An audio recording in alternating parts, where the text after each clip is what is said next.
In traditional recovery, the Step 4 moral inventory focuses on listing your character defects. For survivors, this process feels like a confirmation of their worst fears, making them feel like a monster for behaviors that were actually survival responses. The Breaking Chains approach utilizes a core mapping table. This tool organizes your history into survival patterns, removing the shame often attached to a standard worksheet. Before you begin, find a quiet, safe environment where you will not be interrupted. You will need a pen and a printed copy of the Breaking Chains worksheet. We operate on one specific rule for this exercise. The context of your trauma is the truth of where a behavior started. Knowing the origin of a pattern is separate from managing the harm it may cause today. Our goal is to build an objective map of inherited trauma. This allows you to observe your history as a system of survival rather than a list of moral failures. We begin by securing your somatic baseline with a contact probe. Place both feet flat on the floor and notice the weight of your body pressing against the chair.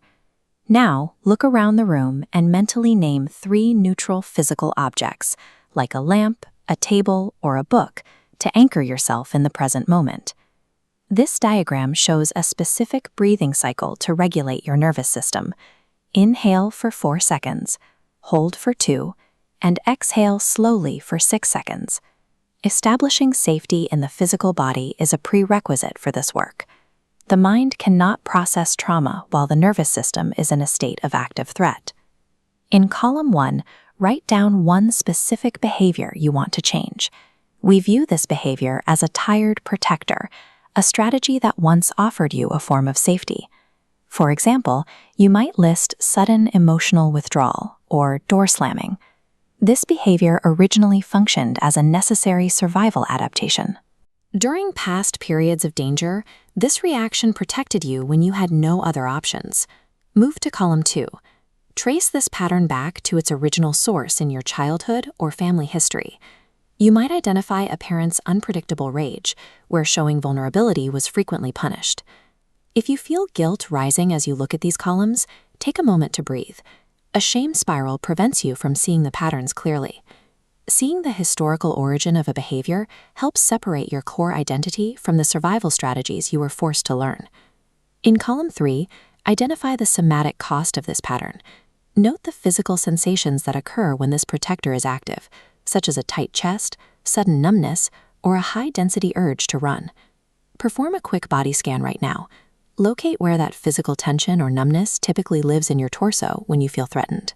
Complete column 4 by defining how this historical survival pattern impacts your current relationships. For instance, it might push allies away before they can reject you, which reinforces a cycle of isolation. Look at the fully completed row. This creates a single, logical narrative, showing how a past origin leads to a current physical state and a relational impact. Seeing the cumulative physical and relational toll clarifies that this protector, while once necessary, is now a liability that costs you more than it saves. You have successfully mapped a chain of trauma. This process allows you to own your history without erasing your experience or resorting to self-hatred. Now, deliberately rest your nervous system. An inventory like this requires significant emotional and physical energy to complete. This map prepares you for Step 5. You are now ready to voice the exact nature of these patterns to a safe witness. Save your worksheet and follow the link on your screen to access Valerie's guide. She walks you through how to safely share this inventory and co-regulate with another person. Sharing this objective map with a safe, unconditionally present witness provides the relational repair needed to begin changing these cycles for good.